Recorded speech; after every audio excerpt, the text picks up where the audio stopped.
Well, hello and welcome to another episode. And today I have Marc with us. Marc, how are you doing? Very well. Good morning or good afternoon. Not sure what time are we right now with all the COVID things, but Yeah, happy to be here. it Happy to gets a be little bit here. like that. Yes, it does. But doing very well. Right. So Marc and I were talking, it was just last week, I think Friday last week, and just getting to know each other. So we know each other through a networking group called Fresh Networking. And we were finding out of each other's businesses, but then naturally it gets into, how long you've been married and all this, particularly Celebrant. Everyone talks about marriage and relationships. It happens. And just realizing, you've probably already picked up that Marc is a Frenchman, another Frenchman, the second Frenchman to be on this podcast. And Max, and Max made it on here before you. And we were talking about the differences in just relationships and weddings. So I thought it would just be a fun topic to explore, just weddings, but from a different cultural perspective. And I think, it's really interesting. So, but before we get into that, Marc, I'll tell everyone a little bit about yourself, who you are and what you do. Yes. I get into the life of people as well, Pete. I'm a mortgage broker, so I tend to, also assist people maybe more on the financial side, but I become part of the life of a lot of my clients because it's usually a long-term relationship with your mortgage. So some people say that, it's a mortgage broker make the dream of people come through. I do believe that, let's be honest, the real dream is to be mortgage free. So it's a path of life to be able to, afford your dream home. So we assist with that, but we also help our clients, with understanding mortgage, because bank love to be tricky and there's always a catch. So that's what I try to do on day to day with my clients. It's mostly to educate and assist them with their mortgage needs. So my company is Donscope, and pretty much a couple of points of difference. Maybe we are, big mortgage broking firm. Most of mortgage brokers are on their own. We are a team of 3, so that's good. We bounce ideas and scenario to each other. Very, very useful. And I have access to 33 banks, including all of the big 4. So always a catch with the banks. You need to know where it is, and it's good to have options. So that's what I aim to do. Yeah, fantastic. Do you, is there a particular niche of couple or people that come to you, or do you help more first home buyers or?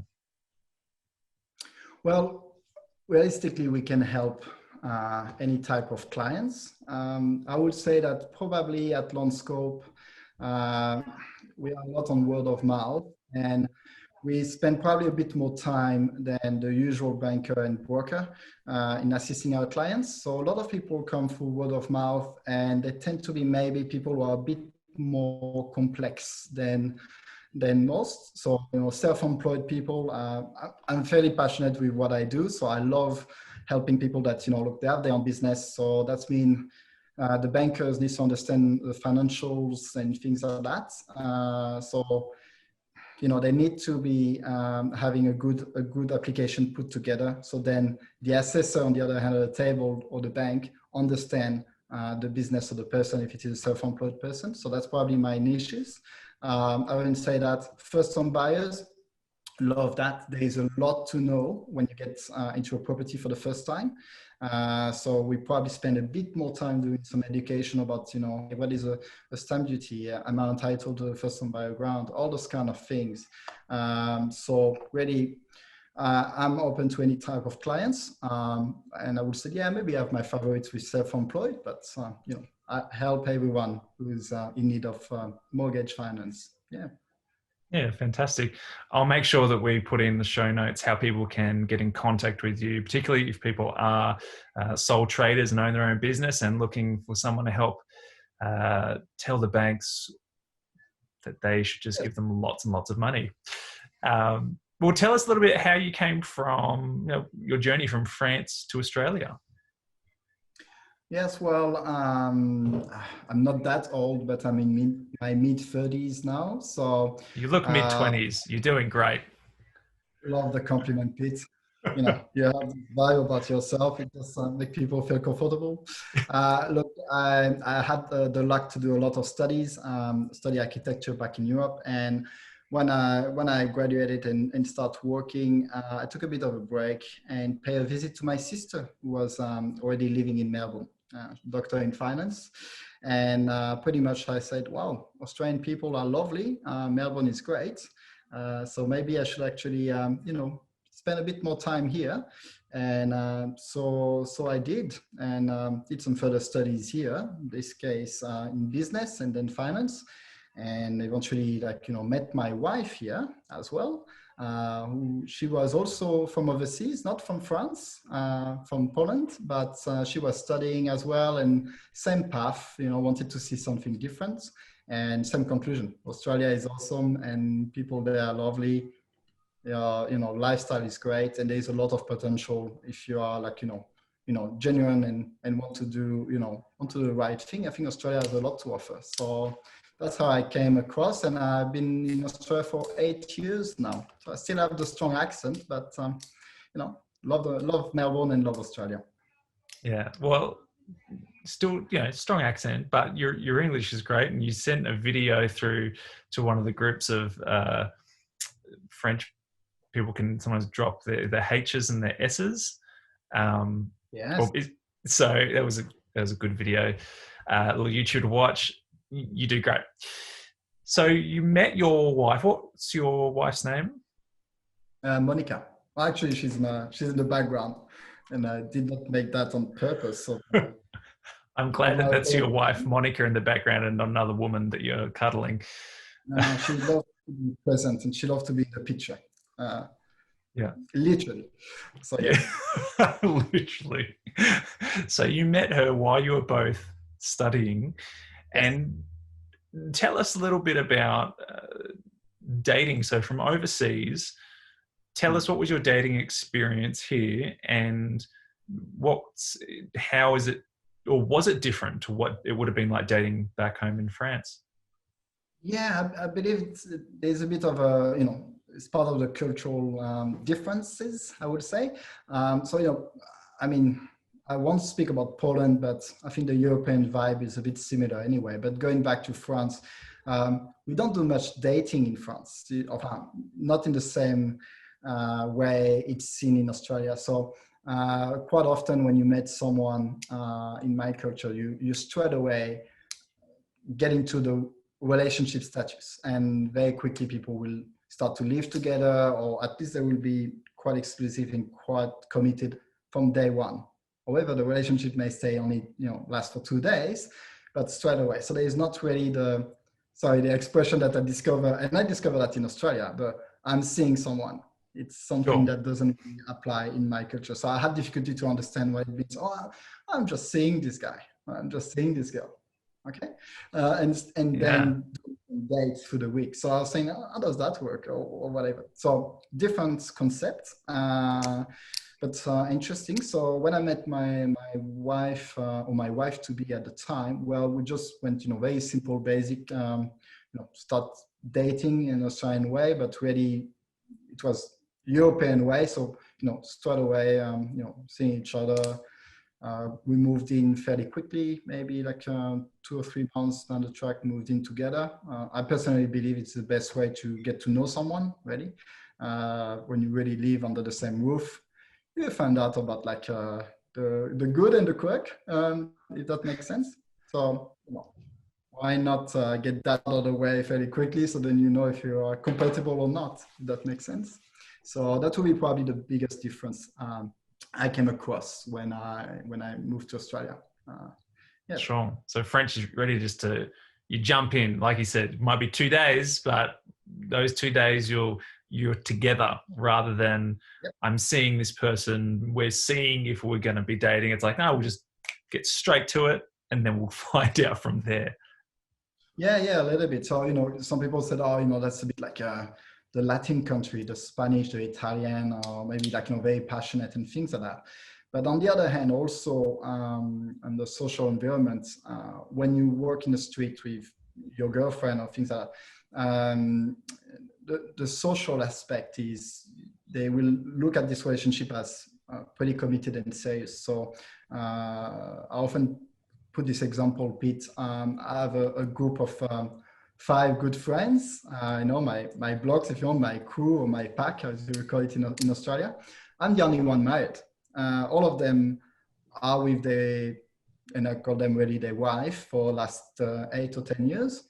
They have children and things like that, but they all live in France, and there is no, none of them got married so far. And it's just mostly because they have other priorities.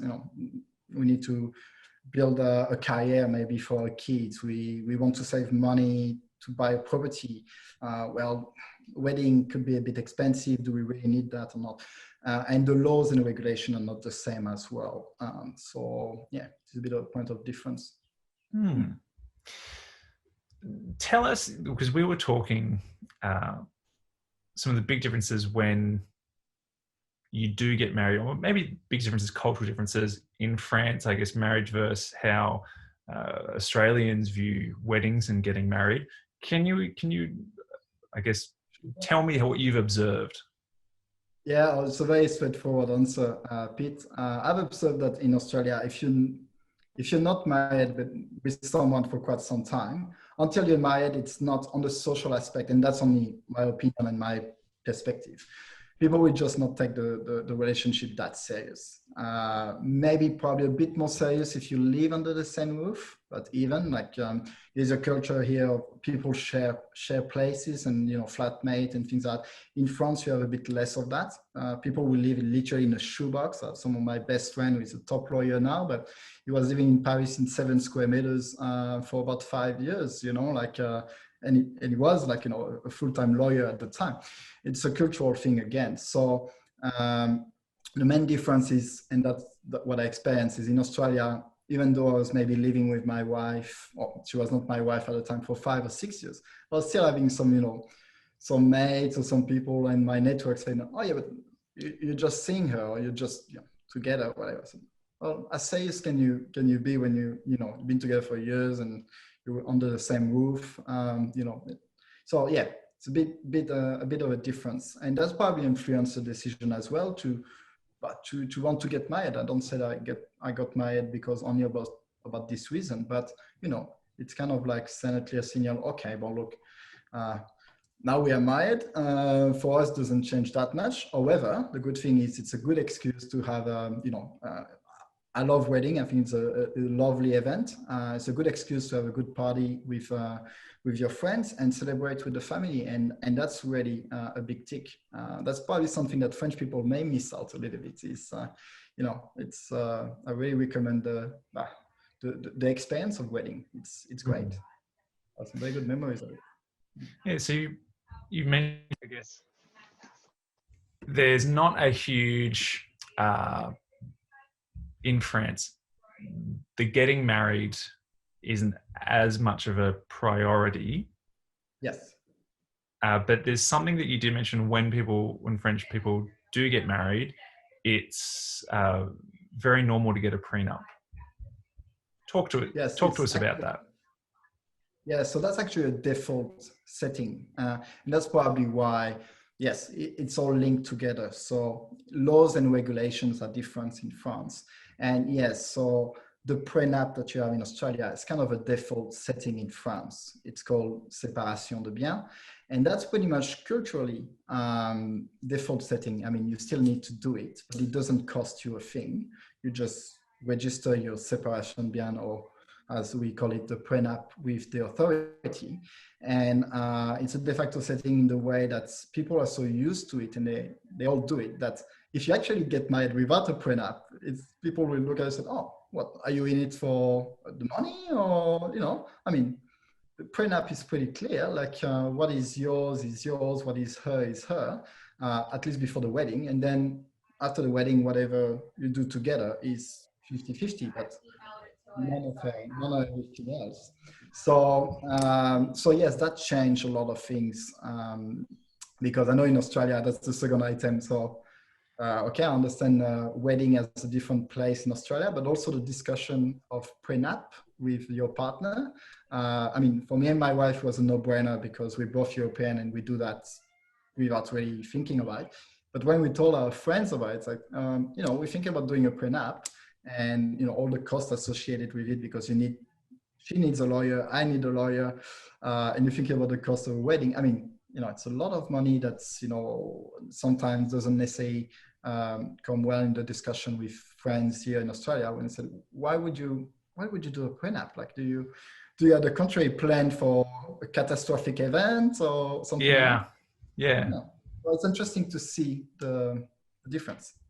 Yeah. And look, I was surprised when you mentioned it was, I guess it's the normal. It's to get it, and how you view it. Because I know there will be difference of opinion here in Australia regarding it, but I feel like probably the more majority view of it is, you're getting a prenup, and sometimes like a prenup it almost puts a bit of a shade of doubt before you've even been married. There's this, within Australia, I think there's a pretty fractured view of times of, do people want to get married? Like, it hasn't got the best reputation, particularly, just the divorce rate and all that. It's like, so already some people go into marriage, it's like, it's like, we hope we last. And then you've got, like, if you get a prenup, is it almost like you're tapping out before you've even started? And I like that. I'm just really interested that there's culturally in France, it's seen the other way around. It's like, if you don't have a prenup, what are you going for here? What's your game?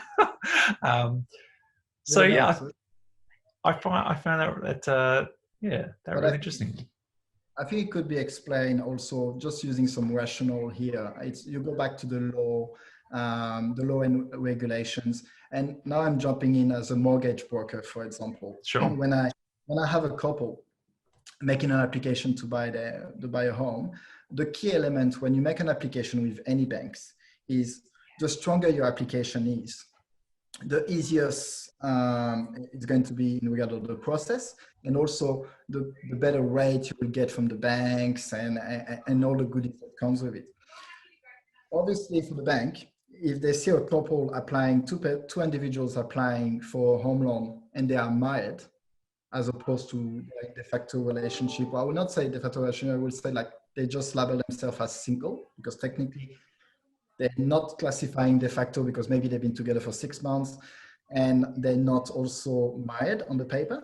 Well, for the bank, it's not as strong, and they will actually look at the living expenses of the person A, living expenses of person B. So the environment is not made ready for this kind of setup. So you have all interest, just personal opinion, but all interest in that case, well, to be in a common project together. So yes, being married is part of the normal format. That's what usually is seen as the classic example of where someone should be. I mean, when you go back to an institution like banks and things like that, they're not creative people. They use they tick boxes, and the boxes should be like you buy your first home with your partner. Well, they should be married. They're probably going to have kids. They're probably they're not. We're not talking to an individual. We're talking to an institution that doesn't think outside the boxes. They're here to tick boxes.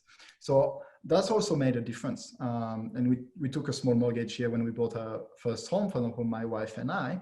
And yes, it makes a difference when you are, married as opposed to de facto. At the time, we were de facto. So yes, they ask a bit more questions about, living expenses and things like that.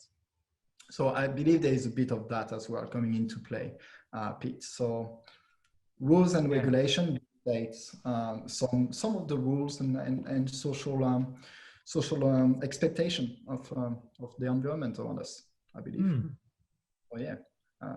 In France, prenup, and as we said, prenup as a default setting in France, and because no one is really big on wedding that much, the banks don't really will look at the application in a different way. They will say, well, doesn't matter, they live together, same as they were married. So yeah, Yeah.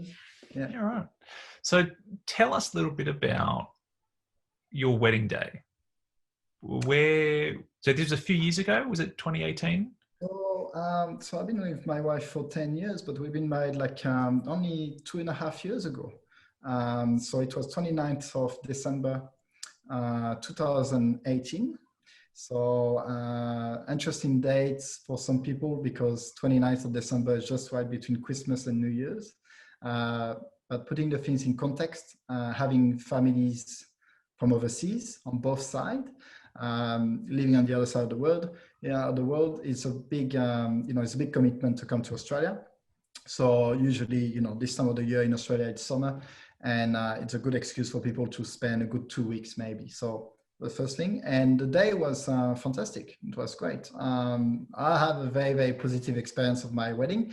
I heard a lot of things, like some people I think may fight or be very, very stressed. I'm fairly sensitive myself, so public speaking and things like that, Pete, I could get a bit nervous at time, but my wedding was great, and quite honestly, a lot to do because we started the right way. We found a great celebrant. We were talking about this bit. It did make a big difference for us because everything else was flawless after that. Because I had someone, that was my own experience. I had someone I could ask questions about. Hey, what's happening on the day, and what should I expect? What should I be prepared of? And I have someone in front of me that does it every day. So reassure me a little bit on that. Yeah, and it was Andrew Redman that was your celebrant. Yes. Yeah, it was Andrew. So I didn't know anything about him at the time. My wife came across him, and I remember the first meeting. I knew nothing about the process of wedding. I haven't been married before. Certainly not the process in Australia. I watch some movies, so I understand that you go in front of a celebrant and you have to do I do, but that's pretty much it. So I remember meeting him, and he gave us the process, and he get to know us as well and ask us questions about what were our expectation and how we met and things like that. So yeah, a big tick item. The rest of the process. Yeah. Yeah, Andrew Redman is great. So I'm really glad that you had a great experience with him. And look, when I was starting becoming a celebrant, I was looking up, who's here, and his website's one of the first that came up. He's got incredible reviews, great website, great videos. So he's definitely one of the top in the game. So I'm glad you had as great an experience as I think many have had. Where did you get married? What did you get married at a venue at that stage, or at a backyard, or that time of the year's a little bit? Yeah. Yeah, so we took a wedding venue in the Yarra in the Yarra Valley. It was the stone of Yarra Valley. Look, it was great. So again, for us, we were starting from really scratch. We didn't knew the area that well. It's not like we grew up in Victoria and so on. We had these ideas of maybe a winery wedding, but so again, starting from scratch, a lot of questions, and I think. I didn't know you, Pete, at the time, but now I start to know you quite well, and I see when I recall how you have helped some of your clients as well, and how you talk about the entire process. That's where you bring me back to the time where the more I think about my wedding at the time and everything, I had so many questions, and it was so good to have someone who have okay, I'm the celebrant maybe, so I'm here to explain you the process, but also, hey, yes, I know some good venues because I do wedding every day, right? So I know, you're looking at something for wineries.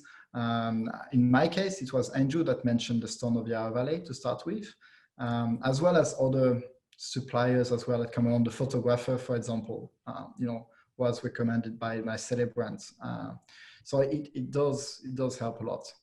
Yeah. Yeah. Yeah, and I think I guess that's like will be in any industry that that experience comes, that that knowledge of, if this is, this would fit your personality, or this will fit the type of wedding that you want, that, from everything you're telling me, the type of feel that you want, this venue will suit you perfectly. And I imagine similar in your industry as well, knowing those little tricks and all that, of not tricks, but just the tips of, this bank is going to be able to loan you a better rate than this one because of these reasons. Yeah, and I think there's an important line here, Pete, is it may sound and come across like, oh, so you're taking the decision for your clients. Well, you don't. You just, the options, and you just make some recommendations. So going back to with my clients, for example, when you touch base on the bank, I may say, look, I always say to my clients, I never take the decision for you for a simple reason. I'm not the one making the repayment. Okay, so I can tell you at this bank, we'll give you a little bit more headache with the internet banking because they're from the Stone Age, and the team who is doing the IT system is in another country and so on. Or you can go with this other bank. Look, the rates are a little bit higher, whatever, but internet banking, if it is what you are after and you really want something that's work without any issues, well, they're the top of the top.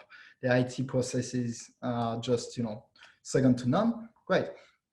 I'm just giving you the option, but I'm not making the decision for you. And I think, going back to at the time, my Celebrant was, I remember this discussion at this place, and he was asking us the simple questions. What do you want? Why are you getting married? How do you know, how long you know each other, and things are not in an interview style, but not as kind of like, a work interview, like you're worried that you're not going to tick the right boxes or whatever. But no, in fact, it's just to understand what you want and then make some suggestion that will be in line for it. So it took us literally 5 minutes to pick the venue once we reach out Stone of Yarra Valley, because we arrived there and said, great, it's wineries, it's great, the staff is lovely. Good. It was a no-brainer. So, that's just some of the things when you organize a wedding that you want to feel confident about. And that was a good tick. So, yeah, that's big tick. As a groom at your wedding, what's one thing that you remember most, that really sticks out to you on the day? So on the day, the main thing I think I remember, I was fairly nervous. So it was great to have my best man by my side. But I remember that's one thing that I remember it made me feel pretty good. So I was very nervous at the beginning of the day, on the morning, if you want. But then after, what make it way more relaxed. And I realized very quickly, and actually my Celebrant was the first one to get to that, said, look, everything is under control. And everything was, actually. I don't know, I was a bit worried about, is that going to be, actually you start having a lot of irrational thoughts, thinking is that going to go? And then you realize, no, everything is planned and everything is already taken care of. So nothing can really go wrong. I mean, it's if my wife decides to not show up, or even that, sure. I have my good friends that we probably, carry out or something like that. But, everything is sorted, organized. So, I remember on the morning I was a bit stressed, and then I had a bit of a chat with my Celebrant at the time. I said, look, everything is organized. Do you have any questions? Oh, it's all good. Fantastic. And then after, it was just, enjoying the day really. And I could really enjoy the day. I have some very good memories of my wedding. And yeah, so that's the best part of it. Every time I think about it, it was a very good experience, really. We were joking about it with the lockdown with my wife. She was saying to me, our anniversary is on the 29th of December, every 29th of December each year. I said, maybe we should get married again. So yeah, well, why not? And it was purely for the fun of it, really. Sure. It's a good excuse to do, as I said at the beginning of this podcast. It's a good excuse, and that's what French people may miss out. The one who are not married in France is a good celebration and party with all your friends and family. Anyone is there to to really support you as well, and and celebrate your union. So that's just great. I mean, yeah, do it Yeah, again if you can. So you take money. 100%.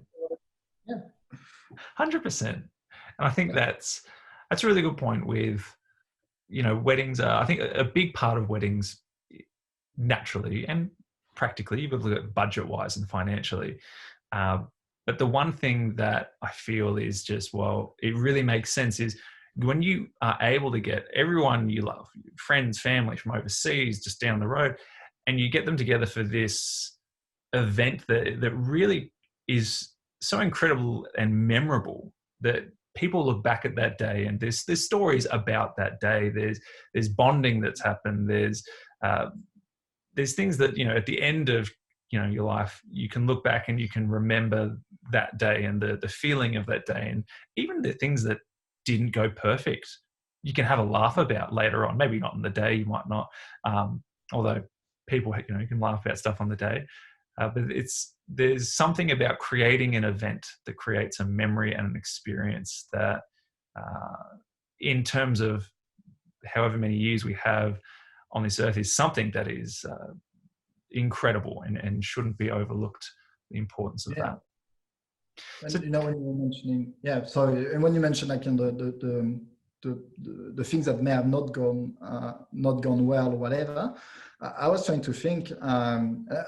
I'm pretty sure if I think hard, I'll probably remember a few things, but in the big picture, I actually don't remember it. So I only remember the good stuff, to be honest. So, yeah, so that's part of like that's what make I think the event a success as well. When you get out of it and think back and say, "Oh, it was only a great time. Let's get married again." So yeah, that's good. I don't know if every couple will want to get married straight away 2 years later. So I think it really shows you had an incredible day. Probably more for the organising part. Those don't want it. They don't want to jump straight back into it. But I've just got two final questions that I think we'll finish on. One would be, and I think you may have already touched on it, but your top advice for couples when planning. But I'd love to hear for couples, maybe a relational tip, particularly during COVID. Many are finding they're stuck at home with their partner and they love each other, but being together all day, every day, and unable to even have a little bit of a break, can be a lot. So maybe you've got a thought on that, but maybe we'll start with the top advice with planning a wedding. With planning a wedding, I think, and that's a bit less attractive, I guess, but I think an ideas of a realistic idea of your budget and plan financially for how much you want to spend. I don't think there's secret numbers. When we get married, people are saying, "Oh, an average wedding is this." I think you can work with any type of budget, but I think it's good that you don't have this kind of discussion. You have it at the beginning once you set up your budget, and then you forget about it, and you can concentrate on all the other things. So that would be my first tip. Plan ahead about like the finance. Don't get into it a little bit too optimistic. The same thing when you buy a house, and the same thing I always say, look, put some buffers everywhere. You better have plan for the worst. So then you don't have stress and things like that. So that would be my first tip. And the other tips will be do some research and trust the experts. I mean, back in the days, that's probably the main thing. We looked at it with my wife in two different ways. She is big on Instagram and social medias and things like that. Me quite less, especially at the time.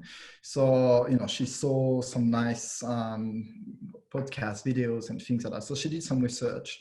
And I had another approach of like trying to sort it out a bit by myself, like I was looking at, okay, the venue, and then whatever, the cake person, and then like even the celebrant and things like that. I'm glad I did not pursue too much on this, because it was well more efficient to go to one touch point, if you want, that has all the knowledge and like pretty much the experts. So in this case for us, it was Andrew. And then after the rest fall into place, naturally, I think well more efficient, and that probably would save you stress. For me, I think it was just I wanted to be in control of everything. Well, at the end of the day, when I met my Andrew at the time, or my Celebrant or whatever, and everything was just in line with what I would have picked.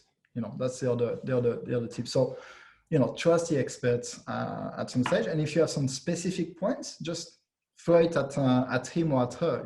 Like just saying, look, I want a wedding in the middle, in the middle of a forest, whatever, with nothing around and just rocks and trees. Fine, But then after, trust the people with who you decide to have as part of your journey. So that would be the main tips. Great. And do you have a relational tip for us during COVID? Well, I think it's the main tips is or recommendation will be, look, we are all individuals and we all have our own characters, good and bad. And I think especially with COVID at the moment and the current setup, it's very important to listen to each other quite a lot and give each other space and realize that everyone is kind of probably on edge, on feeling wise and so on. So it's easy to sometimes be, a bit edgy or a bit sensitive towards someone else or so on. Just understand that, acknowledge that, and realize, okay, whoops, maybe I'm just, getting a bit on edge, but it's really on my own doing, whatever. I know we can't do much at the moment, but, go outside for a walk if you can, or just move to another room and things like that. And, use this time to think, read, browse online. There's a lot of things now that we have access to with internet and things like that. But always kind of remember that, me and my wife, we're together for 10 years. We probably best mate as well. There were some time where I get onto a nerve, and she will as well. And trust me, after 10 years, I know why. I love cooking, for example. Well, she loves having a kitchen which is spotless. So how those two things works? They works well. They just need to be time right. Cooking first, cleaning after. It's just the way the thing should be. So we're all human being, and we all need to just be careful and caring for each other. And I think listening to each other is probably the best way to start. It's great. Listening is incredibly important, and really listening, like you're making that point. Great. Marc, thank you so much for joining us and giving us that French perspective of relationships and dating and marriage. I'll make sure that people know how to contact you should they be looking for that wonderful thing called home loan. But yeah, they'll be looking for some great advice, so we'll point them in your direction. Have a great day, everyone. Thank you for joining us. Bye. Thank you. Bye-bye.